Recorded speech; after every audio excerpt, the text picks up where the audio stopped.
ত্রয়োদশ জাতীয় সংসদ নির্বাচন মাইলফলক অর্জন করেছে বলে জানিয়েছে Asian network for free election.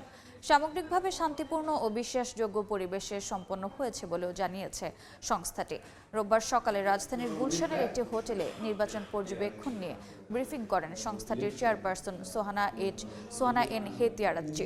তিনি রাজনৈতিক দলগুলোর প্রতি নির্বাচনী প্রচারণার খরচের পূর্ণাঙ্গ বিবরণী প্রকাশের পরামর্শ দেন, যাতে জবাবদিহি ও স্বচ্ছতা আরও জোরদার হয়। তরুণ ও নারী ভোটারদের সক্রিয় ও অর্থবহ অংশগ্রহণ নিশ্চিত করা রাজনৈতিক দলগুলোর দায়িত্ব বলেও উল্লেখ করেন তিনি। একই সঙ্গে ভোট গণনা প্রক্রিয়া আরও স্বচ্ছ ও নিরপেক্ষ করার আহ্বান জানায় সংস্থাটি।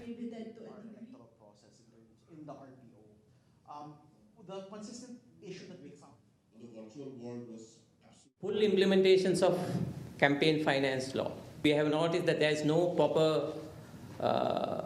format to submit the candidate for their income and expenditure report for the youth and women. There are so many barriers. I think the political party has to seriously think about it. More transparent mechanism for counting.